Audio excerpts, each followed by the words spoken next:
case tem uns números bem expressivos aí de resultado, né? O que eu tenho aqui é uma redução de 30% nas interrupções e uma melhoria de 10% na performance dos aviões. Aí, para entender, porque eu fiquei na dúvida, o que é interrupção? E quando a gente está falando de performance da aeronave, a gente fala de quê? De combustível, redução de combustível, velocidade, sei lá.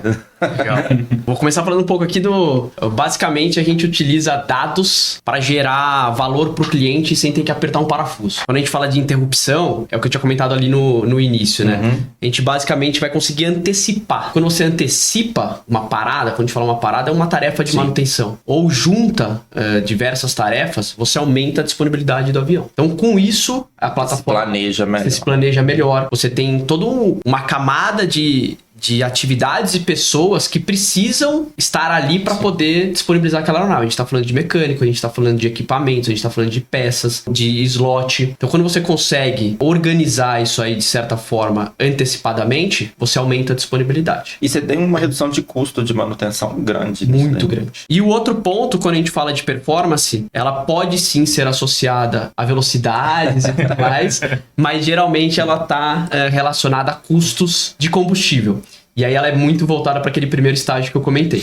Então, a plataforma, com a quantidade de dados que a gente tem, ela proporciona criar modelos matemáticos que diminuem o custo de combustível. E o custo de combustível é, sim, um dos pontos mais importantes dentro das airlines. Então, a gente pode reduzir consumo de combustível através da APU. A APU é a Auxiliary Power Unit, que é aquele motor que fica atrás, ela geralmente, da aeronave, para deixar o passageiro confortável, com ar-condicionado e a aeronave, obviamente, suprir todas as outras necessidades. Estou sendo bem simplista aqui. Mas também diminuir na parte de taxiamento, em climbing, em descent. Então, toda essa parte gera uma performance melhor. E através dos dados, aí, quando a gente tem uma quantidade muito grande de dados, e a gente está falando de mais de 200 airlines, nós temos essa capability de conseguir construir esses modelos e oferecer isso para os nossos clientes. Isso já é usado em outros segmentos também, né?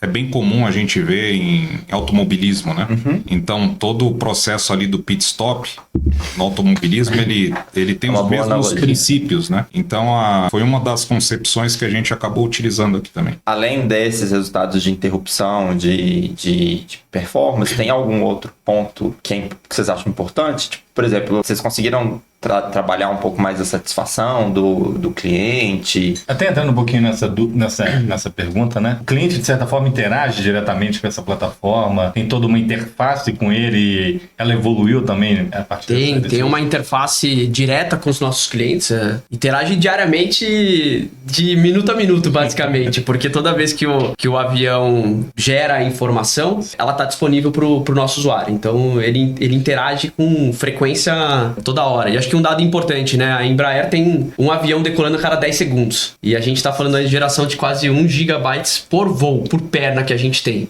De dados. Isso na comercial? Isso na comercial. Só na comercial. Tem as outras divisões também. Então vocês podem imaginar a quantidade de dados que a gente absorve diariamente para poder gerar esses modelos. São 150 milhões de passageiros transportados. Não é pouco. Com presença global, né? Acho que isso é muito importante. Nossa, imagina a quantidade, todos os tipos de dados que vocês devem coletar ali. Deve ser uma coisa de quase o Brasil sendo transportado. Todo dia. Falta pouco.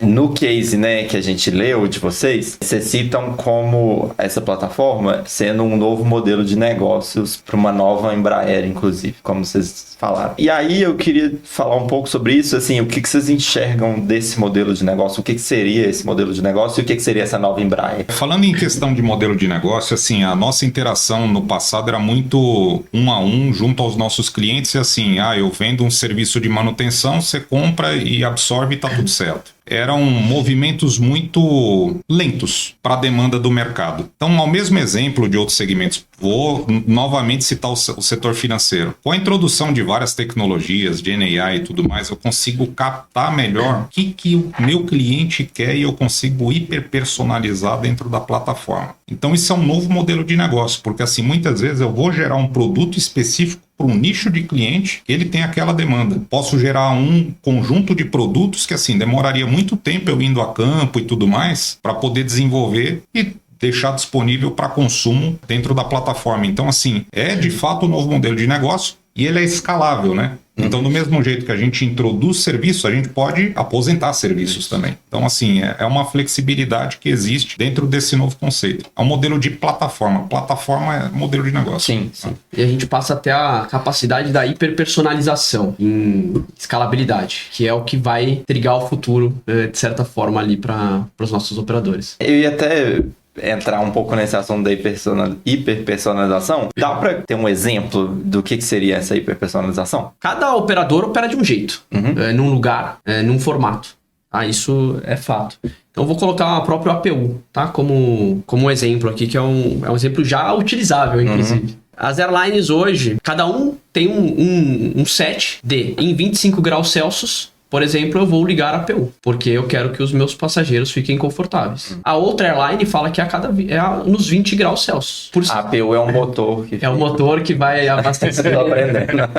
Que vai trazer Ela tem muito mais funcionalidade. Então, estou sendo bem simples para a questão do ar-condicionado. Então, só aí a gente consegue mudar o formato e a possibilidade de saving dentro do custo de combustível personalizado para cada cliente. O cliente fala, eu quero que ele nos avise que se tiver 25 graus e alguém ligou num horário errado, numa temperatura errada, me avise, porque isso está consumindo combustível dentro da minha operação. Isso já é um modelo de hiperpersonalização dentro da operação.